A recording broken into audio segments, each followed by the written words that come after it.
बोले श्री वृंदावन बिहारी लाल की जय। श्री राधा रानी सरकार की जय। श्रीमद् भागवत महापुराण की जय। श्री सद्गुरुदेव भगवान की जय। श्री गौ माता की जय। जय जय श्री राधे, जय जय श्री राधे, जय जय श्री राधे। निताई गौर हरि बोल।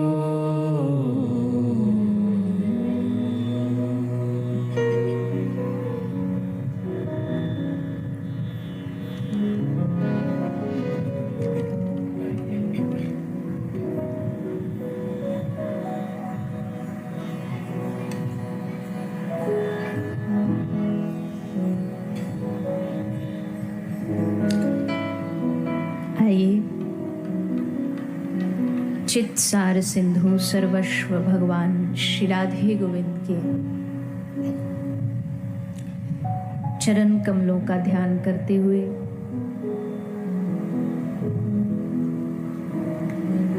सभी श्रीमद् भागवत गंगा में प्रवेश करेंगे। पधारे हुए सभी हरि भक्तों वैष्णव जनों के चरणों में व्यासपीठ की ओर से आप सभी को मेरा प्रणाम। इको बहुत आ रही है।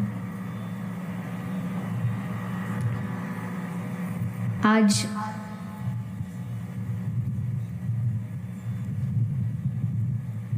हम सभी इस ग्राम पूरे लेदई सुल्तानपुर उत्तर प्रदेश की भूमि पर बैठ कर के भगवान की कथा सुनने के लिए एकत्रित हो रहे हैं। श्री रामचंद्र मिश्र और उनका समग्र परिवार सभी के द्वारा इस सुंदर आयोजन को किया जा रहा है। बड़े लंबे अंतराल के बाद मुझे भी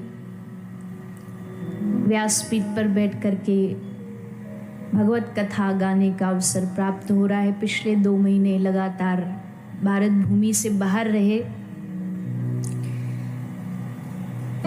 तो एक तो भगवान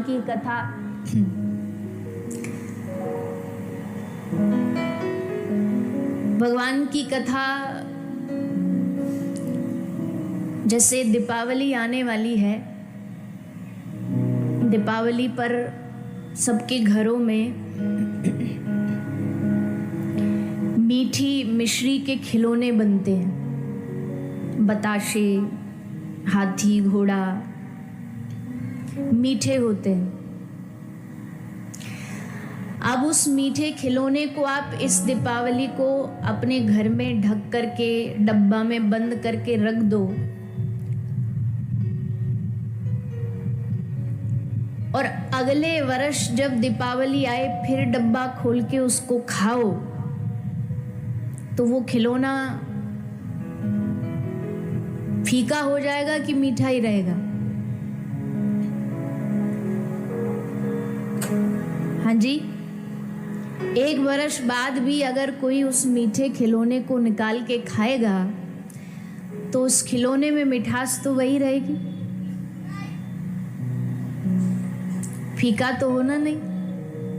क्यों फीका नहीं हो सकता? क्योंकि उसकी आकृति, आकार सब कुछ मीठे से ही बना है, यानी उसका गुण ही मीठा है, उसका गुण ही रस है। आप उससे सुबह खाओगे वो तब भी मीठा है, दोपहर खाओ तब भी मीठा, शाम खाओ तब भी मीठा। वैसे ही भगवान की कथा है। भगवान की कथा का गुण क्या है? रसमयी। भगवान की कथा कैसी है? खट्टी नहीं है, तीखी नहीं है, रसमयी है, रस से भरी हुई है। अब उस रस से भरी कथा को आप चाहे 10 महीने बाद सुनो, 2 साल बाद सुनो या हर रोज सुनो, वो उतनी ही मीठी रहेगी और उतनी ही रस से भरपूर रहेगी। उस रसमयी कथा में कहीं भी एक तृण मात्र भी कोई खटास नहीं आ सकती। ऊपर से उत्सवों का समय चल रहा है, अभी नवरात्रि गई, बताया गया आपके यहाँ तो कल तक भी खूब उत्सव रहा है, विसर्जन रहा है माता का, और अब आगे आ जाएगी, क्या आने वाली है, बोलिए ना जोर से, आने वाली है दिवाली, वर्ष का सबसे बड़ा त्योहार। दीपावली में सब लोग बड़े उत्साहित होते हैं, ये करेंगे, ऐसा करेंगे, घर सजाएंगे, वो करेंगे, पर असल में पूछो तो भगवान के जो भक्त होते हैं उनके लिए दीपावली क्या है? भगवान के जो प्रेमी जन होते हैं उनके लिए दिवाली ये नहीं है कि भाई अवसर का वो दिन आया, दीप जलाए, उसी दिन दिवाली है। उनके लिए दिवाली क्या है? बोले जब कहीं ऐसे ही क्षेत्र में घूम रहे होंगे और उनको कहीं बोर्ड पर ऐसा पता लगे कि हमारे गांव में फलानी तारीख से श्रीमद् भागवत कथा होने जा रही है, उनके लिए वही दिन सबसे बड़ा दिवाली है। वही दिन दिवाली का है कि अब हमको भगवान की कथा सुनने का इस पूरे क्षेत्र को मौका मिलेगा, पूरे क्षेत्र को अवसर मिलेगा। एक व्यक्ति जब किसी या एक राजनेता, यहाँ बहुत सारे राजधर्म वाले लोग भी बैठे हैं, आ रहे हैं, आते रहेंगे, तो जब एक कोई राजधर्म का राजनीतिज्ञ व्यक्ति किसी गांव जाता है, किसी क्षेत्र में जाता है, तो क्षेत्र वालों में बड़ा उत्साह होता है कि नेताजी आएंगे, कुछ अच्छी घोषणा करके जाएंगे। पानी नहीं है, पानी दिला देंगे, बिजली नहीं, बिजली दिला देंगे, शहर से गांव को जोड़ने के लिए सड़क बनवा देंगे। तो जिस तरह एक राजनीतिज्ञ व्यक्ति के आने से पूरे गांव में उत्साह हो जाता है कि सड़क बनेगी, कोई नए काम होंगे, वैसे श्रीमद् भागवत जी भी जब हमारे गांव में, हमारे क्षेत्र में आती हैं, इसका मतलब है अब बहुत बड़ा कोई बम्पर अनाउंसमेंट होने वाली है। और बम्पर अनाउंसमेंट क्या है?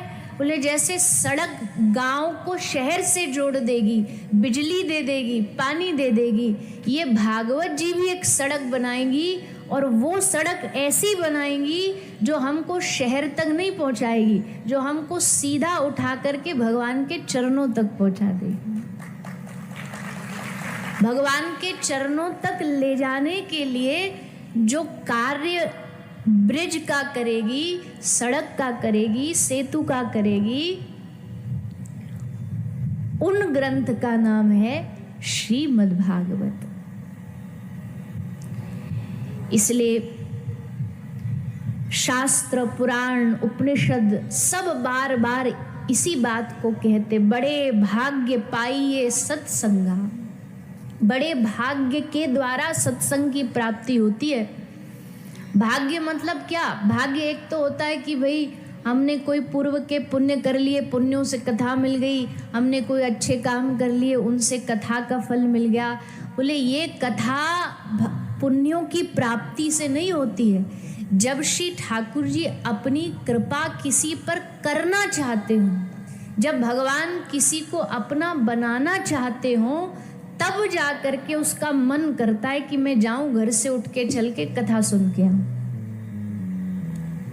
वरना आज का समय क्या है, हमारे पैर कहीं गंदे काम करने के लिए बड़ी आसानी से चल पड़ेंगे। जुआ घर, शराब घर, किसी गलत जगह जहां गलत कार्य हो रहे हों, वहां इन पैरों को कहना नहीं पड़ता कि भाई तू चल, अपने आप चलते हैं, उल्टा रोकना पड़ता है कि मत जा। लेकिन जहाँ जिनकी भगवान की कथा में रुचि हो करके ये पैर भगवान की कथा की ओर चल पड़े, तो इसका मतलब है कि श्री ठाकुर जी ने आप सबको अपना बनाने के लिए चुना है। तो आपके इस गांव में आप सब आज यहाँ पहला दिन है, प्रथम दिन है, आए हो, लगातार 7 दिन तक कथा को श्रवण करोगे, आनंद लोगे। पर देखो, पहली बात ये है, कथा में एकदम सावधानी से बैठ के कथा सुनना। मैं जो बोलूं तुरंत जवाब देना। मेरा गला वैसे ही बढ़िया काम नहीं कर रहा, थोड़ा बहुत आप साथ दे दोगे तो मदद हो जाएगी। तो जो पूछूं तुरंत जवाब देना और एकदम सतर्क होके सुनना। मन यही होना चाहिए, तन भी यही और मन भी यही, चित्त भी यही होना चाहिए। श्रीमद् भागवत कथा जिसको सुनने के लिए आप हम सब इकट्ठे हुए हैं, आज उसके विषय में बताया जाता है। क्योंकि पहला दिन जो होता है भागवत का, वो भागवत का महात्म्य होता है, महात्म्य सुनाया जाएगा। अब कोई बोलेगा, अरे तुम क्या हमको भागवत का महात्म्य समझाओगे? हमको पता है भागवत का महात्म्य, पता तभी तो हम भागवत जी में आए। बोले भैया, ये मन जो है ना, ये बुद्धि जो है, ये बड़ी कठोर है, पत्थर जैसी है। एक पत्थर को जब तक बार बार चोट नहीं मारोगे तब तक टूटेगा नहीं। ये मन भी ऐसा ही है, इसको बार बार जब भगवान की कथा की महिमा बताएंगे, भगवान के सत्संग की महिमा बताएंगे, तब जाके 1-8% इस मन को हम भगवान की कथा में लगा पाएंगे।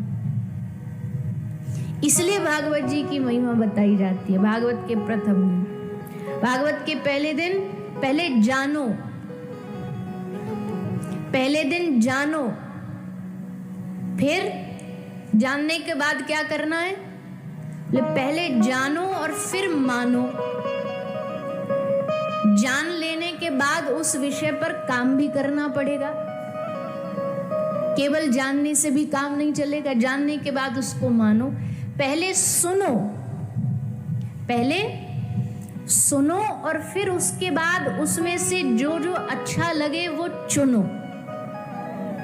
उसका चुनाव करो कि हमको ये अच्छा लगा, हमको वो बढ़िया लगा। जैसे आदमी खाने की दुकान पे जाता है तो सबका अपना अपना टेस्ट होता है ना, हमको खट्टा पसंद है, हमको नमकीन पसंद है, किसी को मीठा पसंद है, सब अपना अपना वो कार्ड मेन्यू मिल जाता है, बोले आप जिसको जो जो ऑर्डर देना है दो।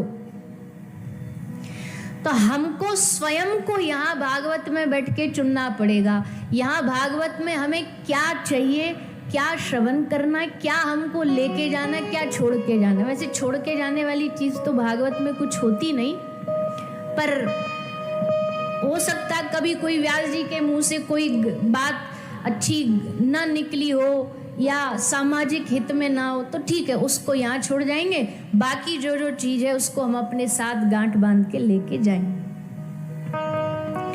उस एक एक चीज को चुन के लेके जाना। तो ऐसा भाव रख करके श्रीमद् भागवत जी में हम सब आज प्रथम दिन प्रवेश कर रहे हैं। भागवत जी के महात्म्य में हम सब प्रवेश करें। सब हाथ जोड़ लेंगे और सब मेरे साथ साथ भागवत का प्रथम श्लोक, पहला श्लोक साथ में बोलेंगे, साथ में पाठ करेंगे।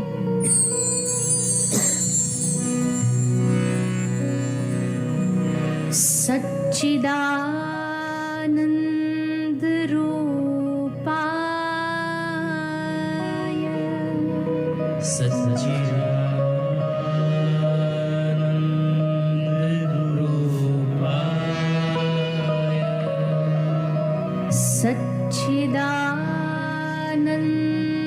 रूपाय, सच्चिदानंद रूपाय, विश्वोत्पत्त्यादि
वयं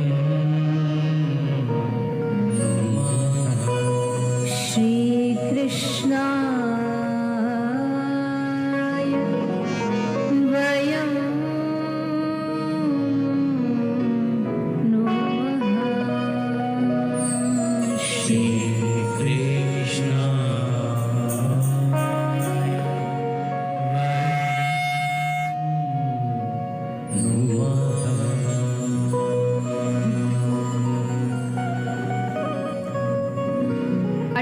पुराणों का चूड़ामणि है श्रीमद् भागवत महापुराण। हमारे शास्त्र कहते हैं कि हमारे इस धरती पर और इस समग्र ब्रह्मांड में योनियां होती है, अलग अलग योनियों में जन्म होता है। और कितनी प्रकार की योनियां हैं सब मिलाकर के? कितनी योनियां होती है? तो बोलो ना जोर से। कितनी लाख? 84 लाख योनियां होती हैं। पर अब अचंभे की बात सुनो, 84 लाख अलग अलग योनियां हैं जिनमें सब आते हैं। लाखों पानी में रहते हैं, लाखों नभ में रहते हैं। ऐसे विचित्र विचित्र प्राणी कई बार टीवी पर दिखाते हैं, ऐसी अजीब अजीब मछलियां हैं, मुंह अजीब है, करथव अजीब है, देखे तो लगे ही नहीं कि ये भी अच्छा, ये प्राणी भी है। 84 लाख योनियां हैं। पर इन 84 लाख योनियों में कोई भी योनि ऐसी नहीं है जिसको भगवान ने ये मौका दिया हो कि वो जन्म लेकर के कुछ अच्छा एडवांस सीख सके। कैसे? एक बकरी बकरी बन के जन्म लेगी, बकरी बन के जिएगी और बकरी बन के घास खाती खाती मर जाएगी। अब उसमें वो कुछ नया कुछ डेवलप कुछ नहीं कर सकती है, कुछ अपने आप को कुछ एडवांस नहीं कर सकती। अब बकरी ये नहीं सोच सकती कि भाई घास खाते खाते मैं तो बोर हो गई, अब तो मैं केक खाऊंगी, अब तो मैं घास का केक बना के खाऊंगी। वो घास ही खाएगी, वो नहीं बना सकती उसका। कोई और जीव जितने भी इस दुनिया में जन्म लेते हैं, सबको भगवान ने, प्रकृति ने उनका स्वभाव बनाया है। शेर शेर है, वो मांसाहारी खाएगा। उसको ऐसे टेंट लगा के लाखों प्रवचन भी दो ना शाकाहार पने पर, फिर भी वो मांस ही खाएगा। और जो प्रवचन देने जाए उसे और खा जाए। भी तू आया हमको शाकाहार पर प्रवचन देने वाला, अरे हमको भगवान ने बनाया ही मांस खाने के लिए। वो कुछ नया नहीं कर सकता। शेर ये नहीं सोच सकता कि अरे सदियों बीत गई, कुछ नया करते हैं, चलो चांद पे चलते हैं। उसके मन में ये आएगा ही नहीं। पर इंसान के मन में आ सकता है कि चलो चांद पे चलेंगे, और वो गया भी। चलो मंगल ग्रह पे खोजते हैं जीवन है या नहीं है। खोज चल रही है, चलती है, नई नई टेक्नोलॉजियां ला रहा है। ये कौन ला सकता है? ये बुद्धि किसको भगवान ने दी है?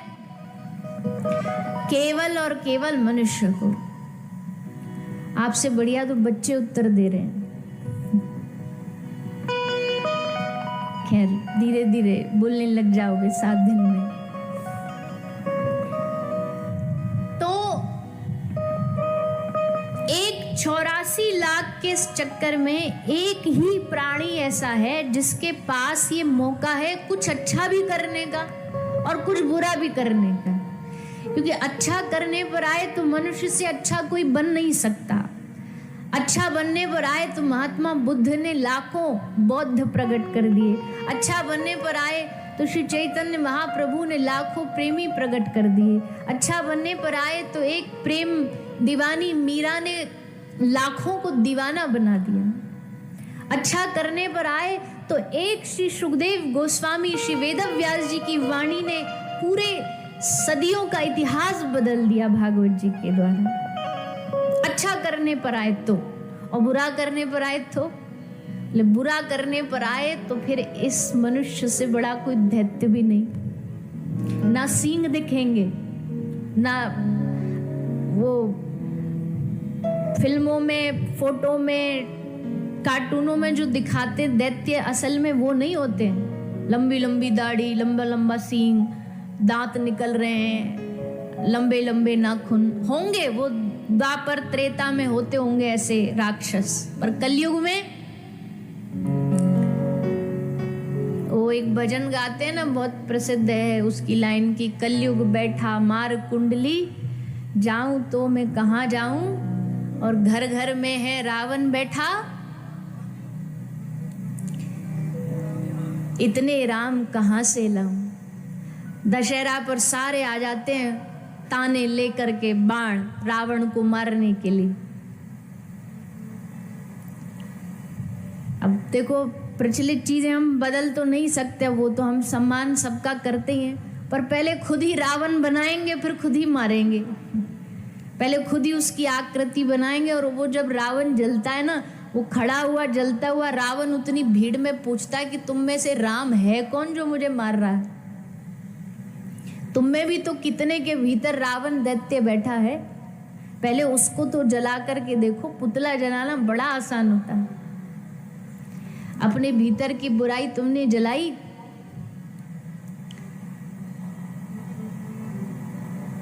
तो 84 लाख योनियों में एक मनुष्य शरीर ऐसा है, अच्छे बनने पर आए तो इससे अच्छा इस संसार में कोई योनि नहीं, और बुरा बनने पर आए तो इससे बुरा कृत्य भी कोई कर नहीं सकता। अब बात बस इतनी, अच्छाई बुराई की परख कौन बताएगा। चलिए हमने मान लिया कि अच्छा भी मनुष्य करता, बुरा भी, पता भी है हमको कि अच्छा करना चाहिए, पर अब जब तक हमको उस गाड़ी की स्टीयरिंग को घुमाना नहीं आएगा, चलाना नहीं आएगा, लेफ्ट की जगह राइट, राइट की जगह लेफ्ट घुमाएंगे तो क्या होगी, टक्कर होगी। वो स्टीयरिंग चलाने का जो ड्राइविंग जो सिखाने का काम है जीवन का, वो करता है सत्संग, वो करती है भगवान की कथा। वो भगवान की कथा से ही प्राप्त हो सकता है, वो सत्संग से ही प्राप्त हो सकता है। इसलिए राम कथा शशि किरण समाना, राम कथा किरण समाना, राम कथा शशि किरण समाना,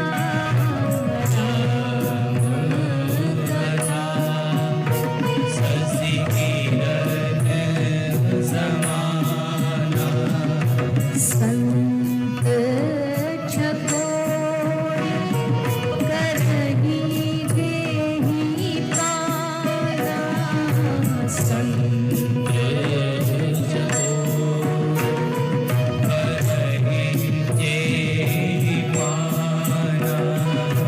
संत चकोर करही देहि पाना,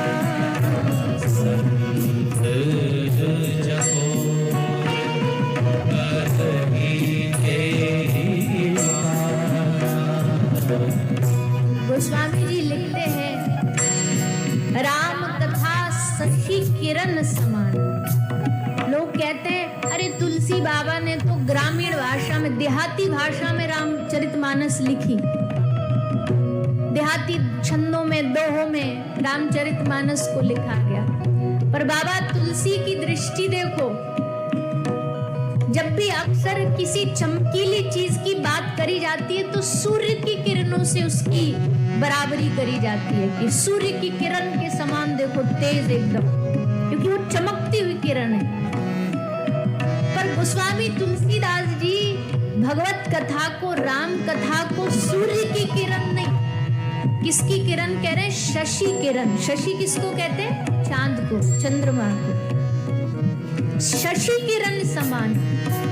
स्वामी जी कहते हैं जो राम कथा ये चंद्रमा की किरण के समान, सूर्य किरण क्यों नहीं। ठोकर का खतरा, ठोकर खाने का खतरा दिन की जगह रात में ज्यादा होता है। दिन में तो सूर्य का प्रकाश होता है, रात को अंधेरा होता है, और अंधेरे में ठोकर का डर ज्यादा होता है। और ऐसे समय में जब एकदम घनघोर अंधेरा छाया हो, उस समय जरा सी चंद्रमा की वो शशि किरण अगर मिल जाए ना, चांदनी रात हो, हल्की हल्की चांदनी छिटक रही हो, सामने पत्थर पड़ा और उसी चांदनी की किरण को देख करके आदमी ठोकर खाने से गिरने से बच जाता है। उस शशि किरण उसे बचा देगी। तो स्वामी जी कहते हैं ये राम कथा उस चंद्रमा की किरण जैसी है। जब चारों ओर माया का अंधेरा फैला हो, आदमी गिरने वाला हो, तब भगवान की कथा आकर के उसको उजाला देती है। इतना उजाला भर कि दिख जाए, बस इतना, गिरने ना पाए, इतना उजाला दे देगी आपको, इतना संभाल लेगी कि नहीं इसको गिरने नहीं देना। ये जहां भटका वहां पकड़ लेगी, जहां मन जाएगा दूसरी तरफ, कोई ना कोई संत चकोर। ये भारत की भूमि बड़ी बड़ी भाग्यशाली भूमि है, और वो इसलिए है क्योंकि यहाँ हर गांव में, हर क्षेत्र में, हर कोने कोने में आपको कोई ना कोई संत जरूर मिल जाएगा। हमारे कोई बोलेगा हमारे गांव में फलारी बाबा, कोई बोलेगा हमारे गांव में मोनी बाबा रहते हैं, कोई बोलेगा हमारे गांव में बारिश नहीं होती हो, बाबा ने ऐसा करा है। सब भारत चलता ही संतों की कृपा से, महात्माओं की कृपा से ये देश चलता है। यहाँ देश को सिस्टम वो सेकंड है, सेकेंडरी है, प्राइमरी में यहाँ ये देश चलता है साधुओं की कृपा से, ये समाज चलता है संतों के आशीर्वाद से। और वही संत इस भागवत की, राम कथा की पोथी लेकर के सारे विश्व में घूमते रहते हैं, चिल्लाते रहते हैं, अरे कोई ले लो, कोई ले लो, क्या ले लो, हरि कथा सुन लो, हरि कथा सुन लो। कोई लालच नहीं है उनको, कोई लोभ नहीं है उनको आपसे, उनको बस एक ही लोभ है, आप कथा सुनो, और कथा सुनकर के कथा आप में बैठ जाए। आप में कथा बैठेगी तो साक्षात भगवान आप में बैठे, इसलिए वो कथा सुना रहे हैं। इसलिए गोस्वामी जी कहते हैं राम कथा शशि के किरण के समान।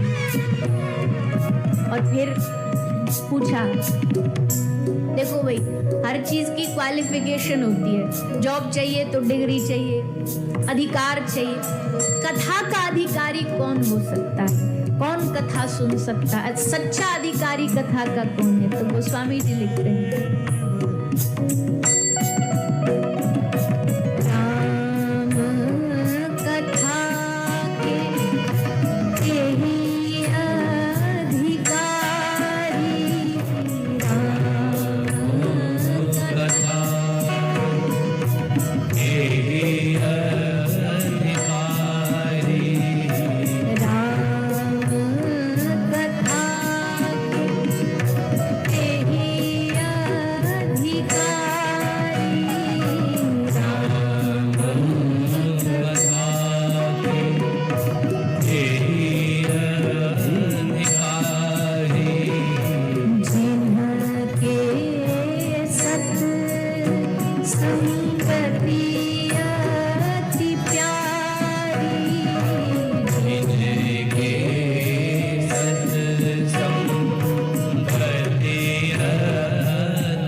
कथा के तेहि अधिकारी, जिनके सत्संगति अति प्यारी। मतलब अपने आप को जानना है कि हमको कथा के हम ऑफिशियली अधिकारी हैं नहीं, वह इतना जान लो। आपको संतों का मिलना ज्यादा अच्छा लगता है या संसार वालों का मिलना ज्यादा अच्छा लगता है? अगर संतों का मिलना अच्छा लगता है तो समझ लो आप सत्संग के लिए एकदम परफेक्ट हो।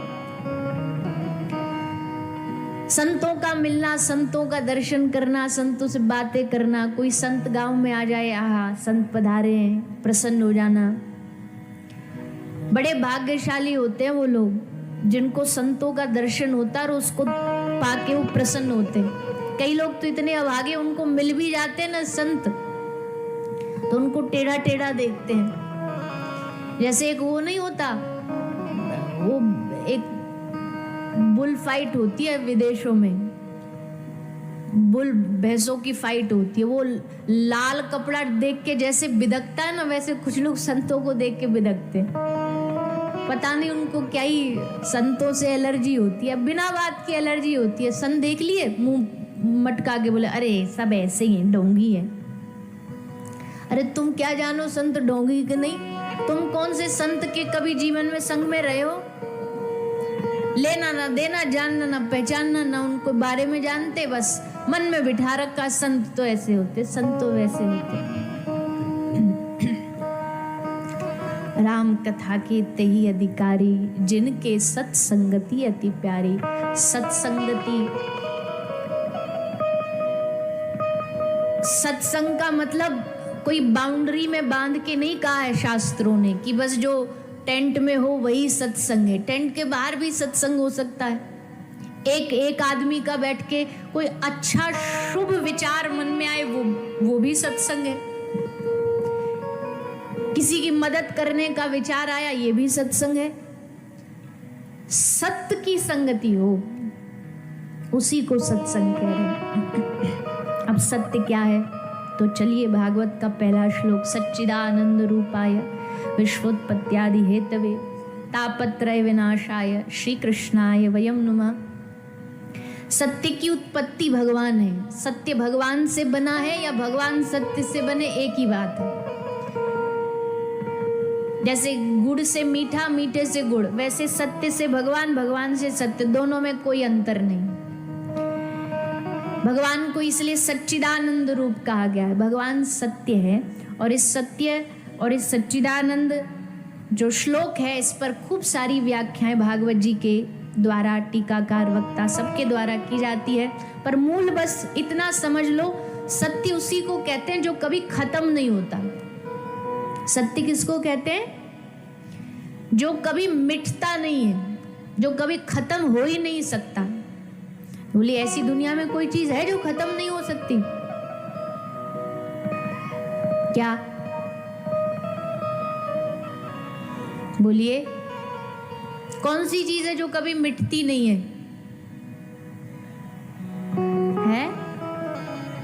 सत्य ही नहीं मिटता। पर सत्य की व्याख्या तो समझानी पड़ेगी ना आपको।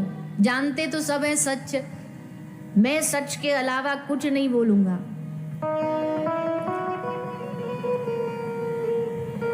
और जो सबसे ज्यादा झूठ बोलते हैं ना, वही और सामने मुंह पे बोलेंगे सच कह रहे हैं हम। और एक झूठ बोलने वालों की एक खासियत और होती है, जैसे सच्चाई की दुहाई की बात आएगी ना तो बोले तेरी कसम। अब तेरी कसम मतलब पता है कि तेरी कसम में यही मरेगा, हम तो जाने वाले हैं नहीं, तो हर बात में तेरी कसम। तो सत्य की वास्तविक जो व्याख्या है जिसको समझना चाहिए वो यही है कि त्रिकाल में जो रहता हो, भूत में भी, वर्तमान में भी, भविष्य में भी। और ऐसी चीज तो दुनिया में कोई बनी है नहीं कि जो भूत में भी रहे, वर्तमान में भी रहे, भविष्य में भी रहे। सब चीजें खत्म होती हैं, सब चीजों की एक्सपायरी डेट होती है, सामान की, आदमियों की, गांव की, देश की, सब मिटता है।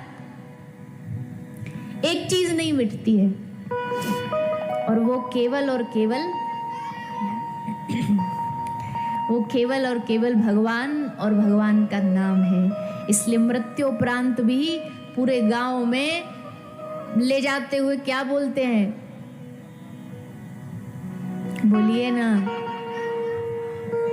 राम नाम ही सत्य है, सत्य बोलो गत्य है। उस समय यही बता रहे हैं कि संसार की सब चीजें एक समय के बाद खत्म हो जाएंगी, पर राम का नाम कभी खत्म नहीं होगा। भगवान नहीं होंगे, भगवान की कथा नहीं खत्म होगी। जैसे भगवान अनंत है, वैसे भगवान की कथा और उनका नाम भी अनंत है। तो सच्चिदानंद, दूसरा भगवान चैतन्य है, चिदानंद स्वरूप है, और तीसरा भगवान आनंद स्वरूप है। आनंद स्वरूप भी इसलिए है क्योंकि संसार में हर एक की चाह होती है, हर एक आदमी की चाह होती है। हम जीवन में कुछ भी करें, बस आनंदित रहें। पैसा ज्यादा हो तो भी आनंदित रहें, कम हो तो भी आनंदित रहें, कमाएं तो भी आनंदित रहें, नौकरी करें तो भी आनंदित रहें। अब वो अलग बात है कि सब करने के बाद भी आनंदित नहीं रह पाते। वो आनंदित क्यों नहीं रह पाते? क्योंकि जीव ने, इंसान ने आनंद कंद भगवान की ओर से मुंह मोड़ लिया। अब भगवान की ओर से मुंह मोड़ करके अब अगर उजाले की तरफ पीठ करके बैठे हो और कह रहे उजाला नहीं आ रहा, उजाला नहीं आ रहा, तो कैसे आएगा? उजाले के तरफ मुख करना, दिया तो जल रहा है, दिया तो अपना काम कर रहा है। आनंद कंद भगवान तो आनंद बरसा रहे हैं। ठाकुर जी अपने लीलाओं के माध्यम से, अपनी कथाओं के माध्यम से आनंद दे रहे हैं। अब हम ही पीठ किए बैठे हैं उनकी तरफ से, भाग रहे हैं उल्टी दौड़ में और कह रहे हैं जीवन में आनंद नहीं है। तब उस समय ये कथा हमको याद दिलाती है, नहीं तो उल्टी दौड़ मत दौड़, तू भगवान की ओर वापस लौट। तू भगवान की ओर लौटेगा तो तुझे सच्चा परम आनंद प्राप्त होगा, परम रस प्राप्त होगा। तो सच्चिदानंद रूपाय विश्वोत्पत्त्यादि हेतवे, भगवान के अनेकों गुण हैं, जिसमें से एक गुण भगवान का ये भी है कि भगवान ही इस दुनिया को बनाते हैं, भगवान ही चलाते हैं, और भगवान अंत में इसको मिटा के अपने में समा लेते हैं। तो जब भगवान ने बनाया, भगवान चला रहे, भगवान मिटाएंगे, तो फिर जो बीच वाले हैं, ये बीच वाले काहे का अहंकार पालते हैं कि भैया हमारे करने से ये हो रहा है, हमारे कराने से ये हो रहा है। ये बीच वाला अहंकार जो है ये एकदम जीरो है, शून्य है, क्योंकि वो प्रभु नहीं चाहे तो किसी के भीतर शक्ति, ताकत नहीं कि संसार को कोई चला, एक सेकंड भी चला सके। किसमें ताकत है? हम मशीनें बना सकते, पर किसमें ताकत है? हवा, वायु, जल, ये देने की ताकत किसमें? एक क्षण के लिए भगवान वायु को रोक दें तो सारी दुनिया धराशायी हो जाए, सारे मिट जाएंगे, सब मर जाएंगे। तो परम शक्ति किसकी हुई? परम शक्ति परमात्मा की हुई। और उस शक्ति के सामने हमेशा अपने आप को छोड़ देना चाहिए।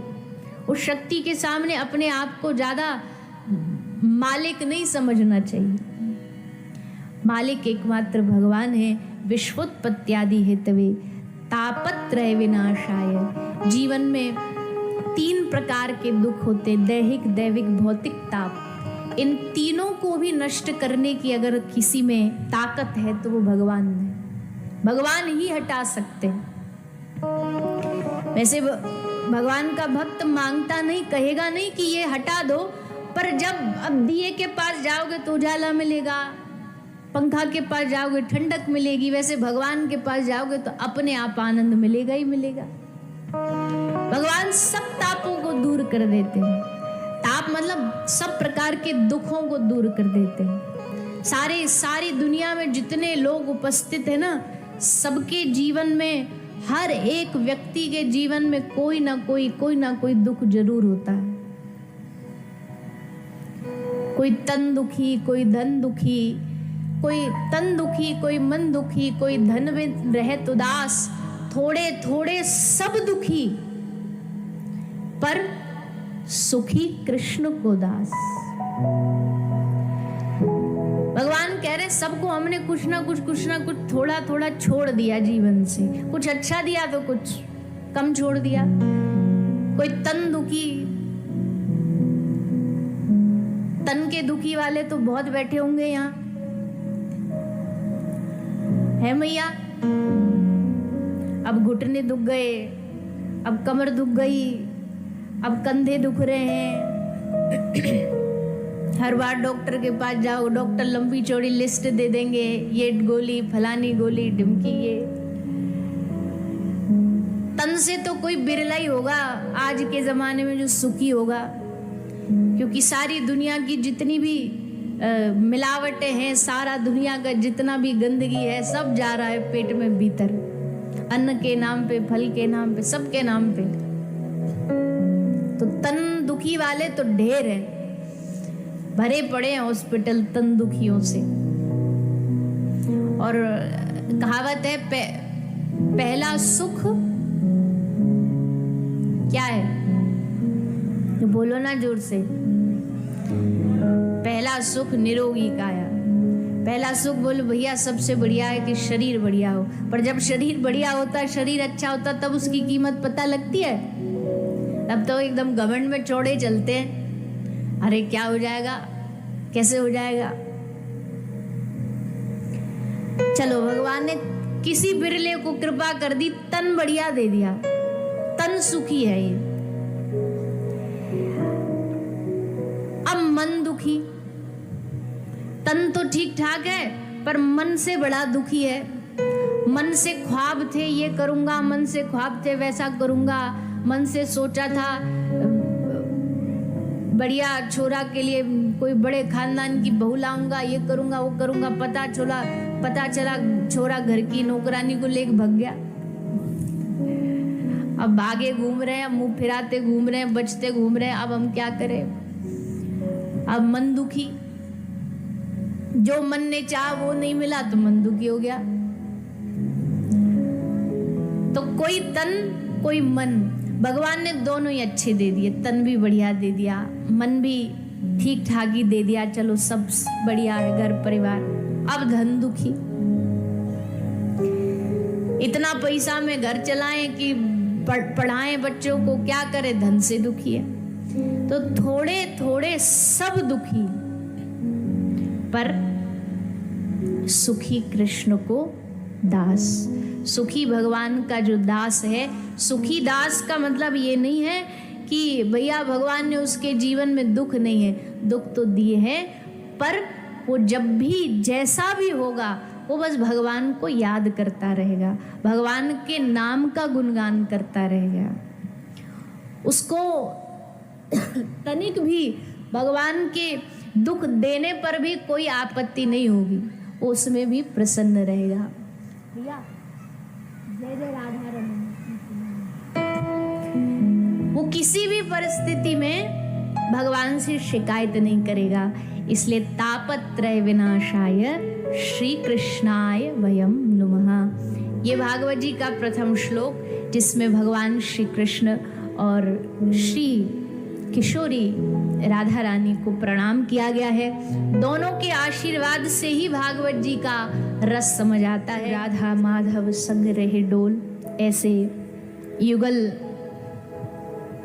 सरकार श्री कृष्ण और श्री राधा रानी का मिलन ही भागवत है, दोनों का रस ही भागवत है। इसलिए श्री कृष्णाय वयम नुमः। आगे श्री सुखदेव जी के प्रागट्य की कथा सुनाते हैं। यम प्रव्रजंतम मनुपेतम अपेत कृत्यम द्वैपायनो विरह कातर आजुहावः पुत्रेति तन्मयतया तरोभिनेदुस् तम सर्वभूत हृदयम मुनिमानतोष्मि। श्री सुखदेव जी जो इस कथा के प्रवक्ता हैं, ये कोई साधारण पक्षी नहीं है।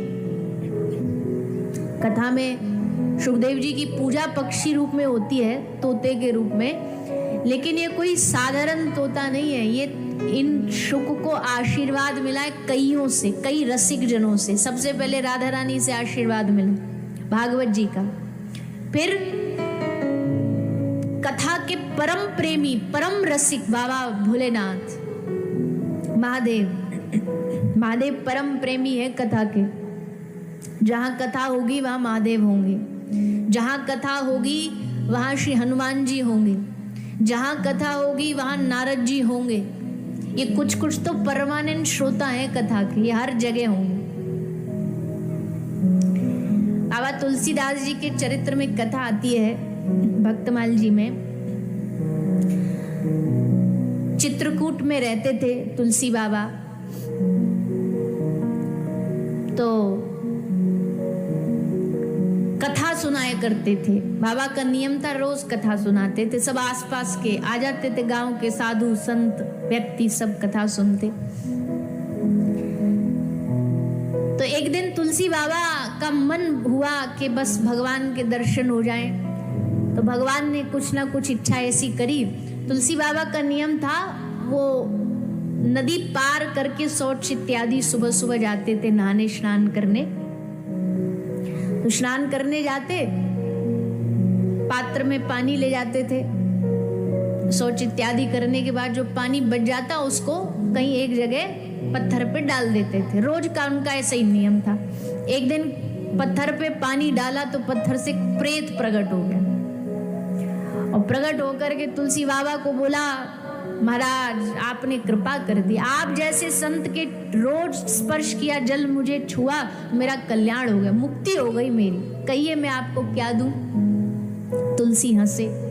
तुलसी बोले तू प्रेत मुझे क्या देगा, पर चल अब तू कह रहा है तो भगवान के भक्त की तो एक ही रुचि, बोले मुझे भगवान का दर्शन करवा दे। प्रेत बोला महाराज भगवान के दर्शन कराने की ताकत होती तो आपसे पहले मैं ही ना कर लेता, फिर प्रेत ही क्यों रहता मैं। ये हमारे कंट्रोल में नहीं है, ये हमारे आउट ऑफ सिलेबस है। तुलसी बाबा बोले अच्छा ठीक है, भगवान से नहीं मिला सकता तो उनके किसी भक्त से मिलवा दे, हनुमान जी से परिचय करा दे। अब हनुमान जी से भी कैसे करा, भूत प्रेत निकट नहीं आवे, महावीर जब नाम सुनावे। ले उनका भी हम आपको साक्षात तो दर्शन नहीं करा सकते, बट हाँ वो रहते कहाँ वो बता सकते हैं। बोले वही बता दो, हम तो वही पांव पकड़ लेंगे। बोले महाराज आप कथा करते हो, बोले हाँ। सब लोग आते हैं कथा में, हाँ। सबके लिए बढ़िया चद्दर डलती है, सोफा लगता, हाँ। सब बैठते हैं, हाँ। बोले एक श्रोता आता है, वो सबसे पीछे बैठता है, और पीछे भी कहाँ, जहाँ चरण पादुकाएं उतारी जाती है ना, चप्पलें जहाँ उतारी जाती हैं, वहां कोने में बैठा रहता है। और उसकी एक पहचान और है महाराज, क्या, कोढ़ी है, उसको कुष्ठ रोग हुआ है, शरीर में पूरा कोढ़ है उसके, इसलिए कोई उसे देखना भी नहीं चाहता, इसलिए वो अकेला पड़ा पड़ा वहां कथा सुनता। जानते हो वो कौन है? कौन है? बोले आपके वही हनुमंत लाल है। बोले हनुमान जी मेरी कथा में आते हैं? बोले हाँ। पीछे बैठ के सुनते? बोले हाँ। अरे राम राम राम, कितना बड़ा अनर्थ हो गया। हनुमान जैसे परम सेवक वो आकर के देखो कैसे विनम्रता के साथ कथा भाव आकर के श्रवण करते हैं। कथा का सच्चा तो प्रेमी ऐसे ही होता, उसको नहीं मतलब कि भाई कथा में हमको कहाँ बैठने को जगह मिलेगी, मिलेगी कि नहीं मिलेगी, नहीं मिलेगी, बाहर बैठ के सुन लेंगे, कान में पड़नी चाहिए बस।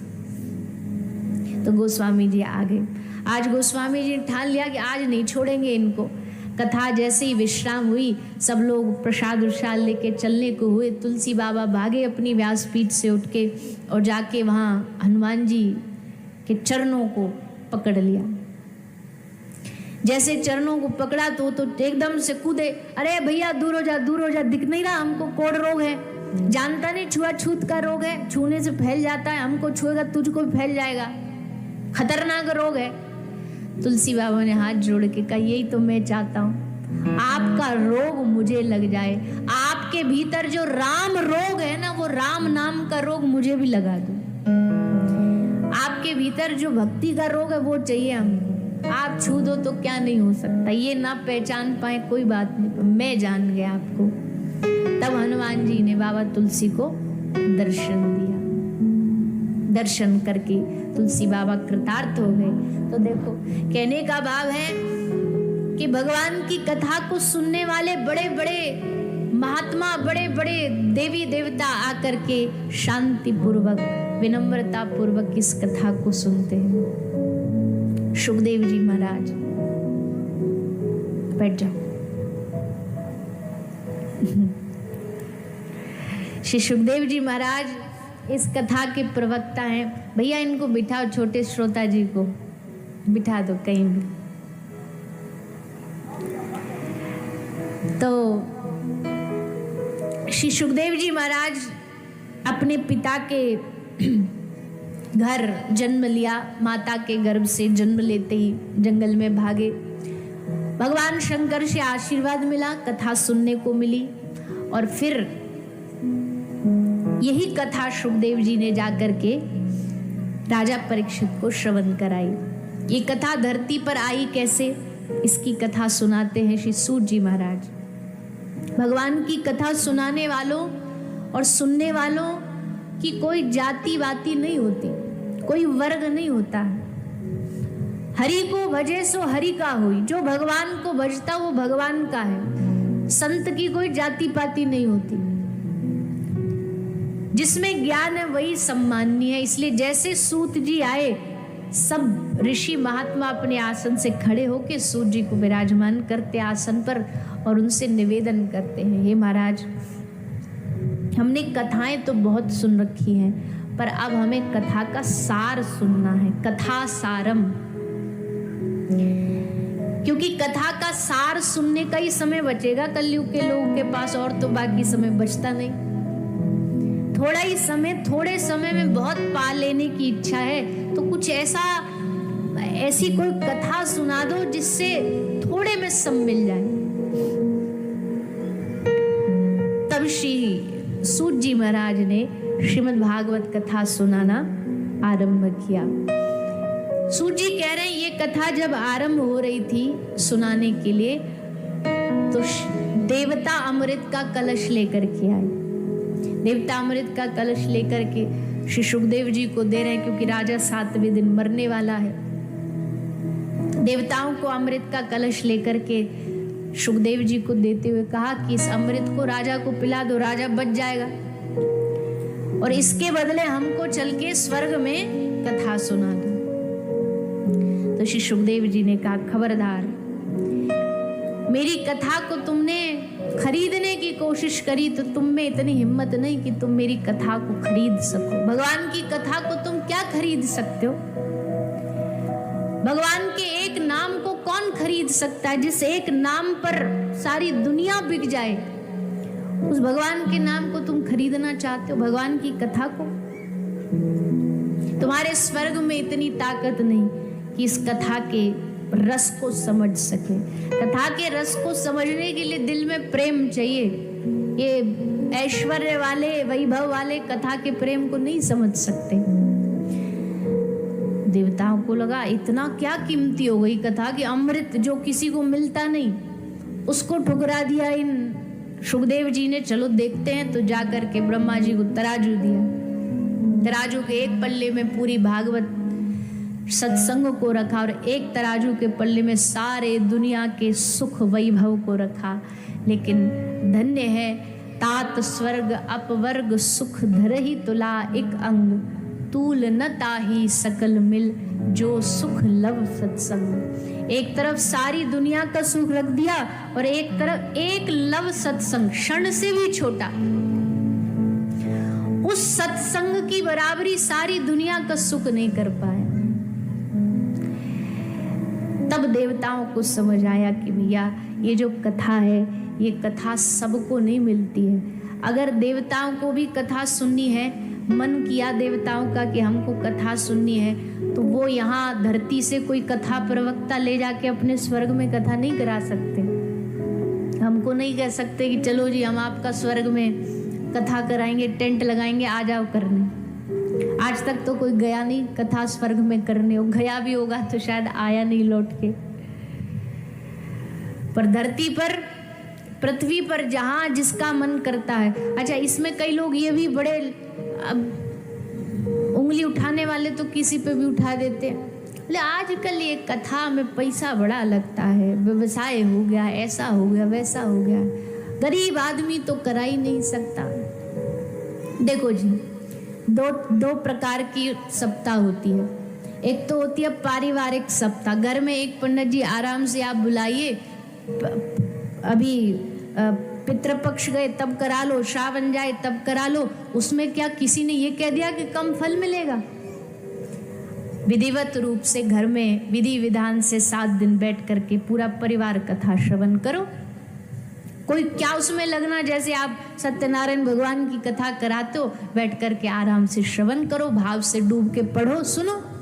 लेकिन अगर आप चाहते हो नहीं, हमारी इस कथा से केवल हमारा नहीं, पूरे क्षेत्र का कल्याण, बच्चे बच्चे का, बूढ़े बूढ़े का, हर वर्ग का, सब आए, दूर दूर से लोग आए, तब आपको थोड़ी बहुत व्यवस्था तो बनानी पड़ेगी। अब सब लोग आएंगे तो सोफा तो लगाना पड़ेगा, थोड़ी ना कोई जमीन पे नहीं बैठ सकता, उसके लिए कुर्सी भी देनी पड़ेगी। अब थोड़ा अंधेरा हो गया तो लाइट भी लगानी पड़ेगी, ज्यादा गर्मी है तो पंखा भी लगाने पड़ेंगे। ये व्यवस्थाओं का नाम है। उन व्यवस्थाओं को अगर कोई धन से ना जुटा पा रहा हो, जो कह रहा है कि भैया हम तो गरीब हैं, हम तो कथा करा ही नहीं सकते, भैया तुझको कथा सुनने से किसने मना किया है?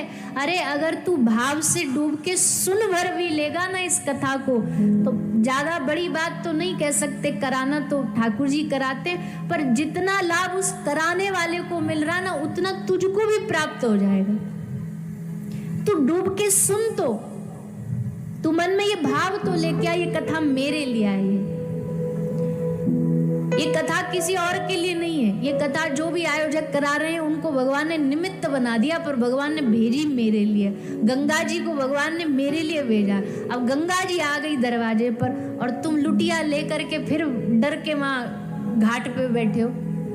या कई लोग नहीं जाते गंगा जी नहाने, यहाँ से सुल्तानपुर से टिकट बुक करा करके ट्रेन में बैठ के, गाड़ी में बैठ के जाएंगे बनारस के घाट तक, हरिद्वार के घाट तक, इतना समय लगा के जाएंगे, पैसा लगा के जाएंगे, और फिर घाट पे बैठ जाएंगे, घाट पे लुटिया ले लेंगे, लुटिया ले लेके उसको एक एक लुटिया ऊपर डालेंगे। अरे भले मानुस लुटिया से नहाना तो घर में नहा लेता, इतनी दूर आया और फिर भी आके गंगा जी में डुबकी नहीं लगा रहा, तो तेरा इतने दूर आने का फायदा क्या? अब यहाँ आई गंगा जी चल के और फिर भी डर डर के बोले नहीं नहीं नहीं, हम कथा तो उन लोगों के लिए जिनको घरदार छोड़ना होता है। अरे भैया कथा सबके लिए है, कथा हर उस मनुष्य के लिए है जिसको जीवन में परमानंद चाहिए। इसलिए आज देवताओं ने जब तुलना की तो समझ आया कि सत्संग से बड़ा कुछ नहीं। तब सूत जी महाराज ने इस भागवत की महिमा सुनाते हुए एक और उदाहरण दिया है भक्ति ज्ञान वैराग्य का। आप सबने सुना होगा ये कथा। ज्ञान वैराग भक्ति देवी के 2 पुत्र हैं। भक्ति जिसके बगैर भगवान प्राप्त नहीं होते। भगवान कहते उद्धव जी को कि एकमात्र भक्ति साधन है मुझ तक पहुंचने का। पर वो भक्ति देवी भी जब कभी कभी दुखी हो जाती है ना, तो उसका समाधान भी भागवत करती है। कैसे? बोले एक बार नारद जी वृंदावन गए।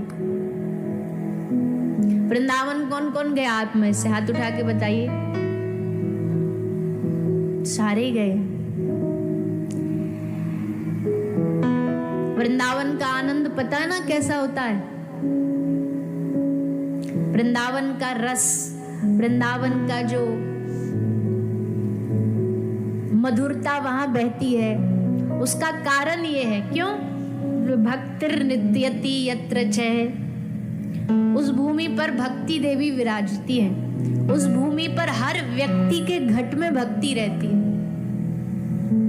वहां के साधुओं के कमंडल में भक्ति है। वहां के साधुओं के वैष्णवों के माला में भक्ति है। वहां की माटी में भक्ति है। वहाँ के वृक्षों में भक्ति है और वहाँ के कण कण में भक्ति देवी विराजती है।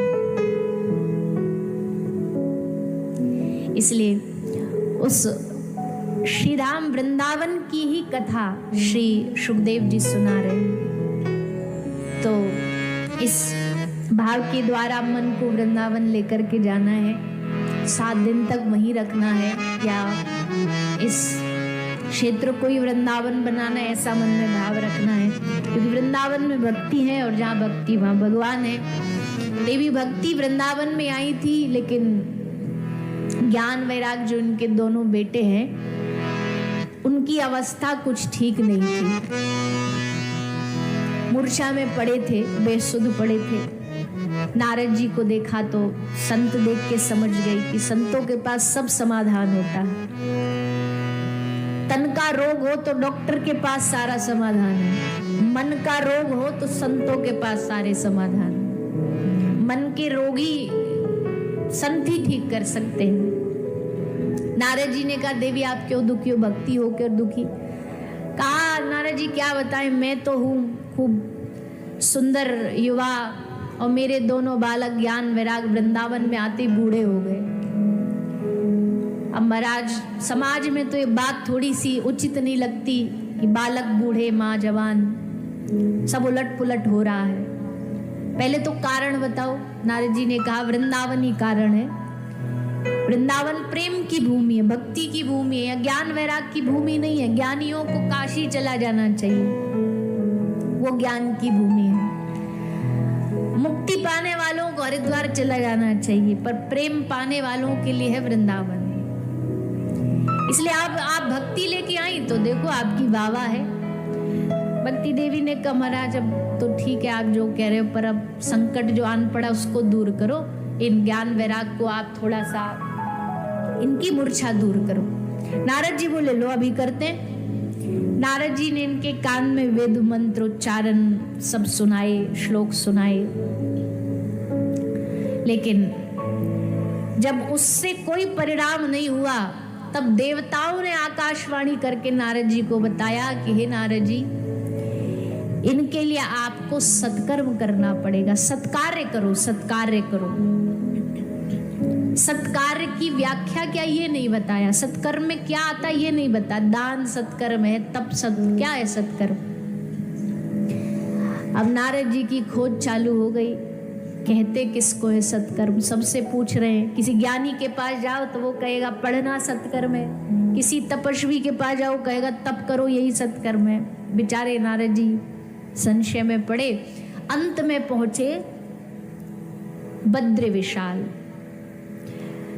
बद्रिकाश्रम में सनकादि ऋषियों से पूछा आपसे बड़ा ज्ञानी कौन हो सकता है महाराज, आप बताइए सत्कर्म आपकी दृष्टि में क्या है, क्या करना चाहिए। तब सनकादि ऋषियों ने बताया है देवर्षि नारद जी को कि हे नारद जी श्रीमद् भागवत कथा ये सबसे बड़ा सत्कर्म है। कारण इस भागवत से जो अच्छी बातें, भगवान का नाम निकल रहा है, सबके कान में जा रहा है, ये दान है। कोई अपनी बुराइयां छोड़ करके जा रहा है, यहाँ स्वाहा करके जा रहा है, ये यज्ञ हो रहा है। यानी जितनी भी प्रकार की कलयुग में कोई अच्छे कार्य करने का मन कोई बनाता है वो सब एक साथ भगवान की कथा में हो सकते हैं। इसलिए आप उनके लिए भागवत कथा का आयोजन करो। ले महाराज जब आपने उपाय बता दिया, जगह भी बता दो, स्थान भी बता दो, तो स्थान बताया जहाँ सब प्रश्नों का उत्तर मिलता है। उत्तराखंड, ऋषिकेश, आनंद घाट, गंगा का किनारा, उस घाट पर कथा करो। महाराज समय, बोले समय कुछ नहीं, सदा सेव्या श्रीमद् भागवती कथा।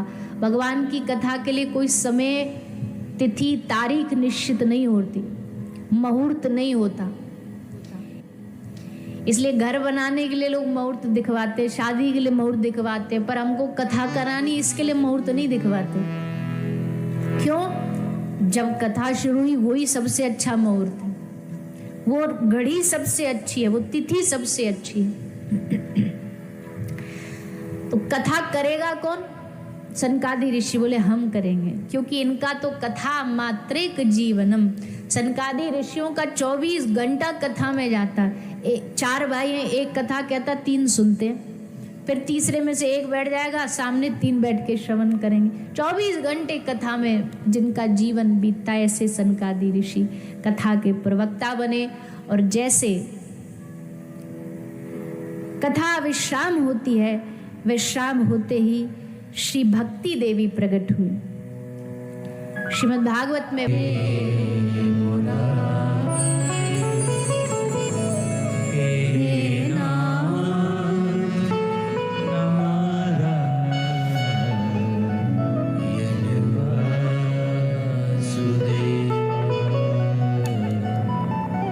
भक्ति सुतौ तौ तरुणौ गृहीत्वा प्रेमैक रूपा सहसा विराशी। तरुण अवस्था में भक्ति देवी प्रकट हो गई और अकेली नहीं आई। संग में कौन नाचते नाचते आ रहे हैं? ज्ञान और वैराग्य। हाथ में करताल लेके, मजीरा लेके, कीर्तन करते, झूमते झूमते। सब लोग देखते रह गए, ये अचंबा क्या हो रहा है, ये कथा के बीच में कौन ये प्रकट हो गया वीआईपी। सबकी नजरें उसी देवी को देख रही हैं। भक्ति के चेहरे का अलग तेज होता है। कौन है ये देवी? नारद जी ने परिचय देते हुए सबको बताया, भक्ति देवी, इनके दोनों बालक ऐसे ऐसे मूर्छा दूर करनी थी। बोले हो गई? हाँ। अब देवी भक्ति ने कहा, प्रभु बुला लिया सारे दुनिया के लिए, आपने बैठने की व्यवस्था करी, संत आएंगे यहाँ बैठेंगे, गृहस्थी यहाँ बैठेंगे, सन्यासी यहाँ बैठे, मेरे लिए क्या व्यवस्था करी? पूरा पंडाल खचाखच भरा, मैं कहाँ बैठूं? नारद जी बोले, देवी आप, भक्ति का सिंहासन कोई सोफा कुर्सी नहीं है। भक्ति को अगर विराजमान होना है तो सबसे अच्छा सिंहासन है, आप इन भक्तों के हृदय में विराजमान हो जाइए, इनके हृदय सिंहासन पर बैठ जाइए। भक्ति के लिए हृदय से बड़ा सिंहासन क्या होगा? आप हृदय में बैठ जाइए। भक्ति बैठी सबके हृदय में, और हृदय में बैठी भक्ति ही होती है जो हमको थोड़ा बहुत कथा सुनाने के लिए खींच के लेके आती है। शरीर तो बड़े नाटक करता है, शरीर तो बड़े बहाने करता है। अरे कहाँ जाएंगे कथा वथा सुने, क्या धक्के खाने? कथा उनको धक्का लगती है, क्या धक्के खाने जाना, अपने घर में बैठेंगे आराम से, चाय पकौड़ा खाएंगे। पर हृदय में बैठी भक्ति कहती है नहीं, चलो उठो, चल के आओ। तन अपनी ओर खींचेगा लेकिन भक्ति अपनी ओर खींचेगी। और कभी कभी कोई ऐसा दिन होता है जब भक्ति जीत जाती है, जैसे आज जीती कि आप और सब चीजों को छोड़ करके यहाँ बैठ करके भगवान की कथा सुन रहे हो। काम किसके जीवन में नहीं है बताइए? कोई है इस दुनिया में जिसके जीवन में काम ना हो? किसके पास फुर्सत है? फुर्सत वालों के पास भी फुर्सत नहीं है, क्योंकि जिनके पास फुर्सत है वो व्हाट्सएप यूनिवर्सिटी में बिजी है, वैसे फुर्सत नहीं है। तो कौन सी फुर्सत हो गई आजकल? और तो और कोई गांव की गली की अम्मा भी रहेगी तो कथा में भी आएगी तो फोन यहाँ घुसा के लाएगी, संग लाएगी, जैसे कोई वीआईपी नंबर मिस हो गया इनसे कथा का तो फिर ये छूट जाएगा, सब इमरजेंसी मीटिंग छूट जाएगी। फुर्सत होने पर भी फुर्सत नहीं है आज के समय में। पर उस समय में से अगर कोई, जीवन सबका चला जा रहा है, सबका दौड़ा जा रहा है, भागा जा रहा है, उस भागते भागते जीवन में से कुछ घड़ियां व्यक्ति जब निकाल करके भगवान की कथा में आके बैठता तो भगवान को भी खुशी होती होगी। लोग कहते हैं अरे बदलते नहीं लोग कथा सुन गए, मत बदलो, क्या हो गया नहीं बदले तो? कम से कम भगवान को हम पर लाड़ तो आता होगा कि देखो कितना बिजी है, कितना काम है, फिर भी देखो टाइम निकाल के मेरी कथा सुनने बैठा है, मेरे लिए आया है। कुछ समझ नहीं आ रहा कोई बात नहीं, मन में नहीं उतर रहा कोई बात नहीं, पर भगवान कहेंगे कम से कम आया तो, अटेंडेंस तो लगा लो, और कुछ हो ना हो। जब स्कूल में ईयरली अंत में जाकर के बेस्ट अटेंडेंस का भी तो अवार्ड मिलता है ना, बेस्ट यूनिफॉर्म, बेस्ट अटेंडेंस। बोले भैया चाहे पढ़ा कुछ नहीं पर आया रोज, इसने एक दिन छोड़ा नहीं। तो भगवान की नजरों में तो अटेंडेंस भी लग गई ना उनके रजिस्टर में, तो भी काम बन जाएगा। और फिर सोने पे सुहागा, तो ये तो होना ही होना कि अगर रोज अटेंडेंस लगेगी तो कबहू तो दीन दयाल के भनक पड़ेगी कान। ऐसा तो हो नहीं सकता कि यहाँ की सब बातें ही सर से निकल जाए, कोई बात तो बैठेगी दिमाग में। एक बीज भी आ गया, बीज से ही वृक्ष बनता है, बीज से ही फल निकलता है। उसी भरोसे पर कथा को श्रवण करना चाहिए। इसके बाद भक्ति देवी सबके हृदय में विराजमान हुई, ज्ञान वैराग का धार हुआ।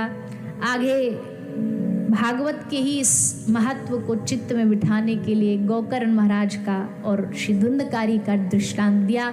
धुंधकारी एक पापात्मा, प्रेतात्मा होते हुए भी अगर भागवत सुन के भगवान को पा सकता है, तो ये भागवत हमारे जीवन में कितनी कल्याणकारी है, इसको भागवत जी के दूसरे दृष्टांत से सिद्ध किया गया। भागवत की विधि बताई गई। कथा श्रवण भाव से करें, श्रद्धा से करें, विश्वास के साथ करें। इसी विश्वास और श्रद्धा के साथ आप हम सब इस कथा से जुड़े हैं और लगातार 7 दिनों तक जुड़े रहेंगे।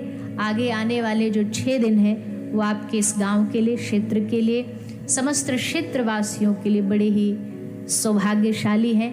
तो आप सबसे निवेदन है, आप बड़े भाव से पधारें, समय पर आएँ, कथा के समय का ध्यान रखें। कथा का समय शाम को 3 बजे से 6 बजे तक है, तो आप कम से कम 2 से 2:30 बजे के बीच तक पंडाल में उपस्थित हो जाए, ताकि कथा में विलंब ना हो और विश्राम में भी विलंब ना हो। समय पर कथा आरंभ हो, समय पर विश्राम हो। और जब इतने सुंदर भाव के साथ आयोजन यहाँ किया गया है, कराया गया है मिश्र परिवार के द्वारा, हमारे भैया जी जो हैं रामचंद्र जी, उनके संपूर्ण परिवार के द्वारा, क्षेत्रवासियों के सहयोग के द्वारा, तो प्रयास करें कि पूरा क्षेत्र इसका लाभ ले।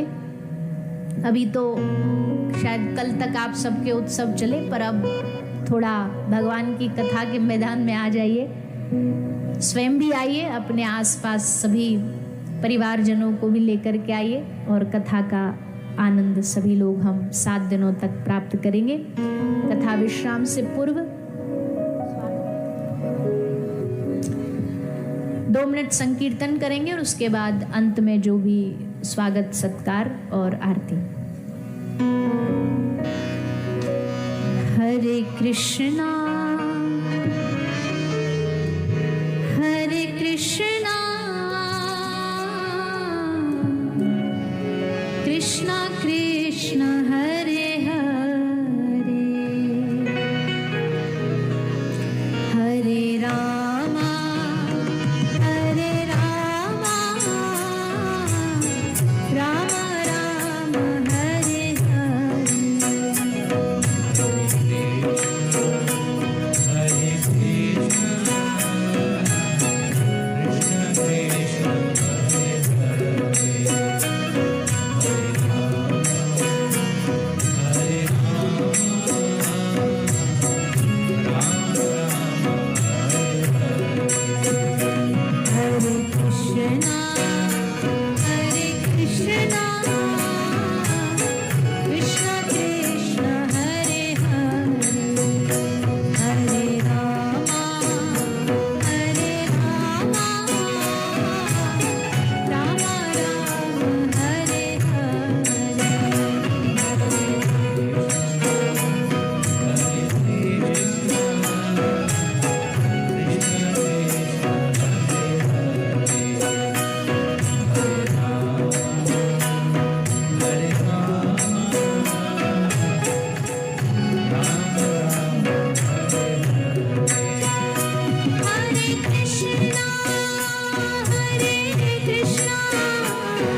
बोले हरिनाम संकीर्तन की।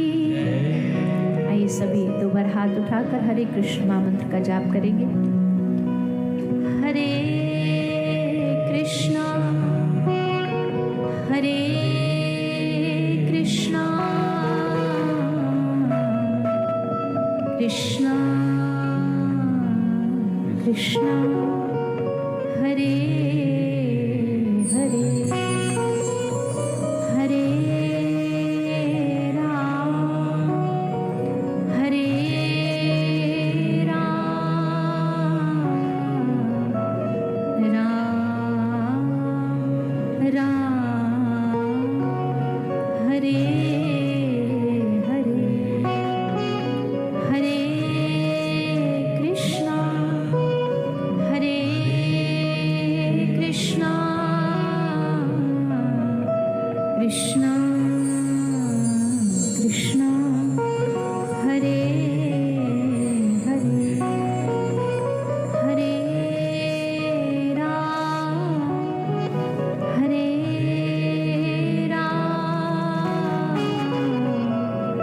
राम राम हरे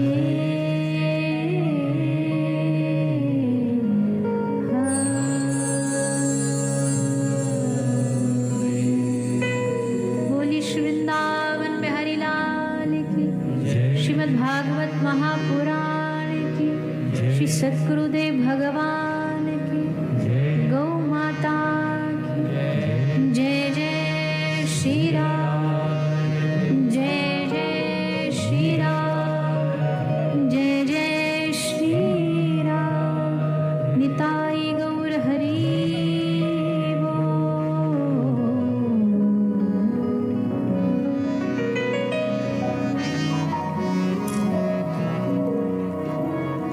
जय श्री राधे। हम सभी ने प्रथम दिवस की पावन कथा का रसास्वादन किया। कथा के रसास्वादन के साथ अपने जीवन को धन्य किया।